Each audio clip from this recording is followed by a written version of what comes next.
1998, le gouvernement travailliste sous Tony Blair a adopté le Human Rights Act, qui est en fait un texte qui incorpore dans le droit britannique tous les droits garantis par la Convention européenne des droits de l'homme et qui fait de la jurisprudence de la Cour européenne des droits de l'homme une source de droit pour les juges britanniques. Ce Human Rights Act et cette jurisprudence a permis aux juges britanniques de développer ces outils pour contraindre et encadrer l'action gouvernementale en protégeant les droits et libertés.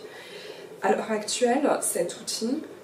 est jugé comme étant contraire à la tradition constitutionnelle britannique, contraire aussi à la lecture britannique des droits et libertés. Et c'est sur ce constat que le gouvernement, d'abord de Boris Johnson, et ensuite ça a été récupéré et réutilisé par le gouvernement de Rishi Sunak, souhaite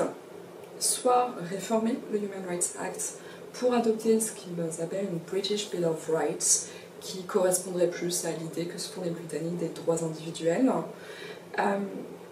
soit directement renoncer, dénoncer la Convention européenne des droits de l'homme pour mettre un terme au lien qu'il y a entre cette convention, la Cour de Strasbourg et le système britannique. Tout cela est mis en avant par le gouvernement britannique dans le contexte que l'on connaît de la crise des small boats, qui sont ces petites embarcations qui traversent la Manche depuis les côtes françaises vers le Royaume-Uni. Et l'idée pour les Britanniques, c'est pour le gouvernement conservateur, plus exactement, c'est qu'en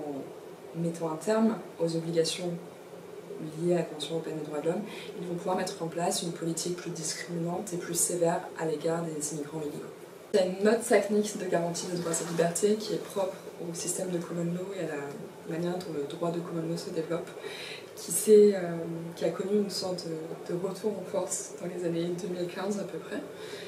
Et on pouvait se dire, en fait c'est pas grave si on supprime le Human Rights Act, c'est pas grave si on coupe le lien avec la Convention européenne des droits de l'homme, parce que cette technique qu'on appelle les Common Law Constitutional Rights vont permettre de garantir en fait ce qui est supprimé, ça assurera exactement le même rôle. Sauf que ces outils qui sont issus de la Common Law, en droit anglais, la Common Law c'est uniquement le produit du juge, donc ça dépend de ce que veut bien en faire le juge. Or comme on a un tournant conservateur, le juge ne s'en saisit pas. Ce qui est assez ironique, c'est que le revival de ces droits a été le fait de Lord Reid, qui est l'actuel président et qui est celui qui a une position très conservatrice à l'heure actuelle. Et donc on aurait pu se dire que, oui, on n'a plus le Human Rights Act, peut-être qu'on l'aura plus dans le futur parce que pour l'instant il n'a pas encore été abrogé, peut-être qu'on n'aura plus la Convention européenne des droits de l'homme,